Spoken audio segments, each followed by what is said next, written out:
Welcome back to the channel. As most of you are aware, I'm a left leg amputee. So today we're going to cover the fascinating world of prosthetics.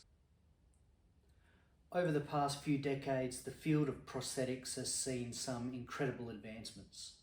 From basic artificial limbs to highly sophisticated bionic limbs, the journey has been nothing short of remarkable.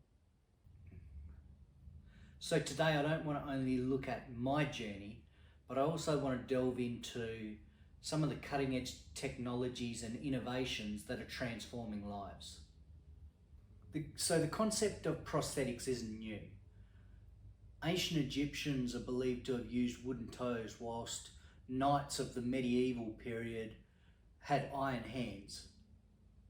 However, modern prosthetics have come a long way over the last few decades, blending advanced materials, biomechanics, and even artificial intelligence to create life-changing devices. One of the key advancements with prosthetics nowadays is in the materials. Early prosthetics were often heavy and uncomfortable. Today we use lightweight, durable materials like carbon fibre and titanium. These materials not only make modern prosthetics lighter and more comfortable, but also more durable and functional.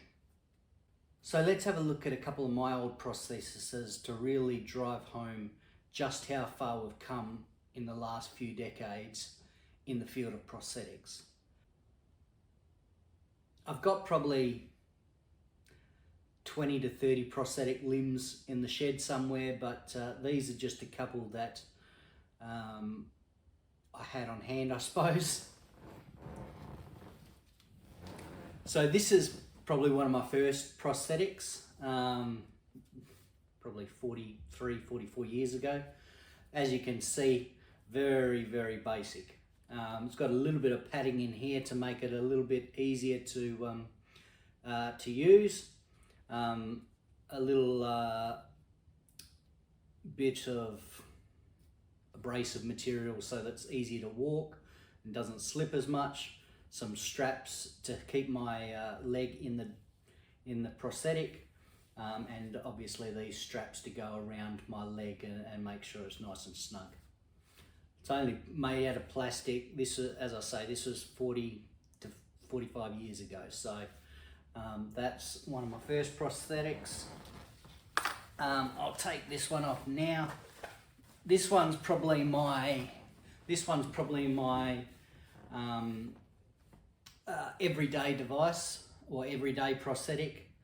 As you can see, it's seen better days. These foot shells, depending on which foot manufacturer or whatnot you use, I tend to go through these fairly quickly. I've always been probably a bit rougher on my prosthetics than most, and that's because I've always been a very active person. I did karate growing up, achieved my 2nd degree black belt. I was a dance instructor in my late teens and early 20s.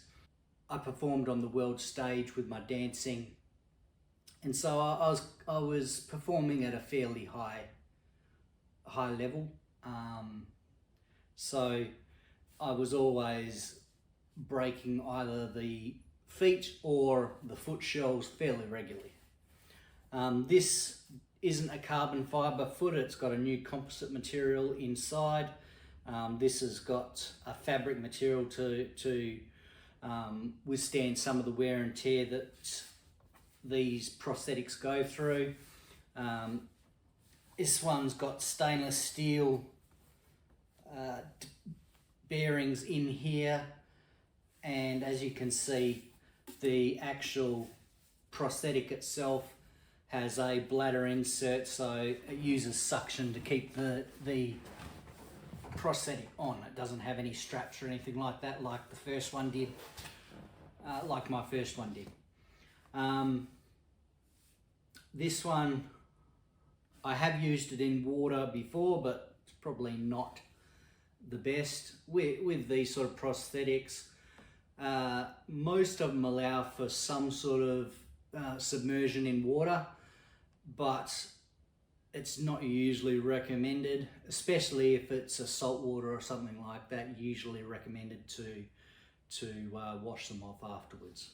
So this is my everyday prosthetic, and this is probably my newest prosthetic. As you can see, a somewhat different design to the previous one. Uses suction much like the previous one, but this one obviously has a carbon fibre foot here, and it goes right the way up the back, sort of alleviating the issue I've always had in the past in terms of how close my stump and the floor are. Okay, you can obviously only fit so much foot underneath the stump here, so that's always been my main issue and why I haven't been able to use a lot of the more advanced prosthetics. Whereas this one obviously goes up the back. You could depending on how close to the floor your stump was, you could obviously move this up or down. Well, yeah, probably within say 30 to 40 millimeters of the ground. This split down there allows some movement either that way or that way, and because it being carbon fibre and stuff like that, it's obviously got a little bit of give in the heel, and allows for a better gait motion. So as you can see from the last prosthesis, carbon fibre is very popular now, mainly because it's incredibly strong but also incredibly light. This means users can have more natural movement without feeling weighed down. So next, let's talk about bionic limbs. These aren't just mechanical devices. They're often integrated with advanced electronics and sometimes even AI. Bionic limbs can mimic natural movement, but also provide sensory information to the user. Sensors and microprocessors play a huge role in this. They can detect muscle movements and then translate that into movements of the prosthetic. Some advanced models even connect directly to the user's nervous system. 3D printing is also transforming prosthetics every day. It makes customization more accessible and affordable. Each prosthetic can be tailored to fit the user's specific anatomy perfectly. From sports prosthetics and artistic designs, 3D printing allows for a higher degree of personalization and allows the user greater control over how their prosthetics both look and feel.